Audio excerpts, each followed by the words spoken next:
이 브록은 의학 박사 하버드 씨가 친절히 제공해 준 내용으로서 임상 경험을 통해 관찰한 고통의 효과를 기록한 것입니다. 고통은 쉽게 알아볼 수 있는 흔하고 명백한 사건입니다. 그러나 성격이나 행동을 관찰하는 일은 그만큼 쉽거나 완전하거나 정확하지 않으며 의사와 환자처럼 가깝기는 하지만 일시적인 관계에서는 더더욱 그렇습니다. 이러한 어려움에도 불구하고 진료 과정에서 점차 얻게 되는 일정한 인상이 있는데 그 인상은 경험이 늘어날수록 점점 더 확고해지고 있습니다.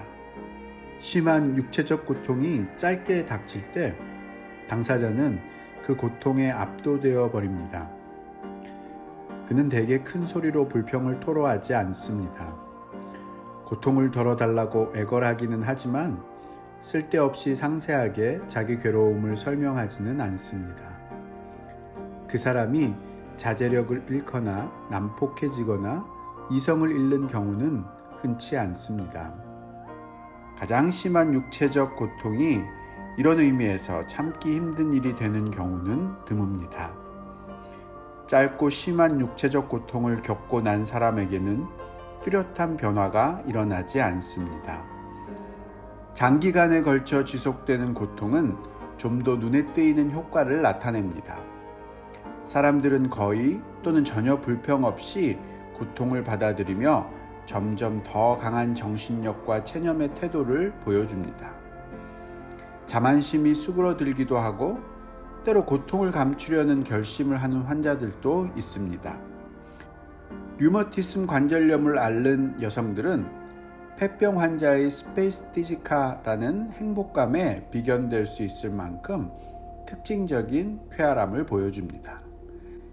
이는 아마도 성품이 강해진 탓이라기보다는 감염에 의한 가벼운 중독의 원인이 있을 것입니다.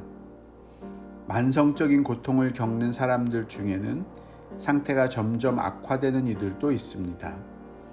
그들은 점점 더 불평을 많이 하고 환자라는 특권적 지위를 이용하여 가정에서 독재자 노릇을 합니다. 그러나 놀라운 점은 이렇게 실패하는 사람들의 수는 아주 적은 반면 영웅들의 수는 아주 많다는 것입니다. 육체적 고통에는 대부분의 사람이 알아보고 대응할 수 있는 도전이 있습니다. 다른 한편으로 병이 오래 갈 때 고통이 없는데도 몸과 마음이 다 소진되는 경우가 있습니다.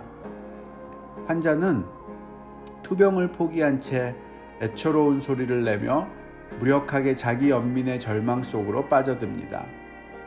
그러나 어떤 이들은 육체적으로 비슷한 상태에 있으면서도 끝까지 평온함과 이타심을 지켜냅니다.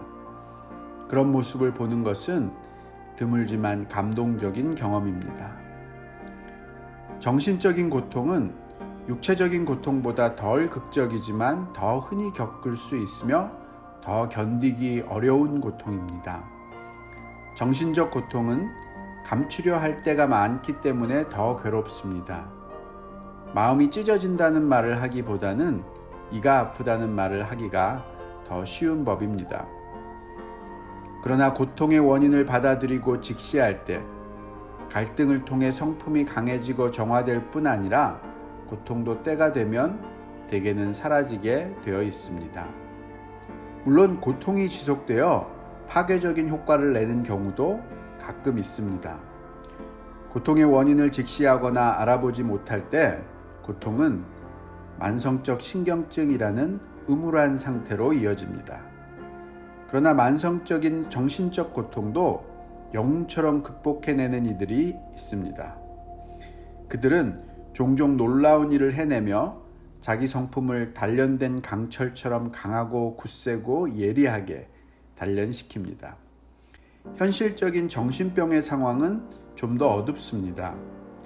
모든 의료 분야를 통틀어 봐도 만성적 우울증에 빠진 사람을 지켜보는 것보다 더 끔찍한 일은 없습니다.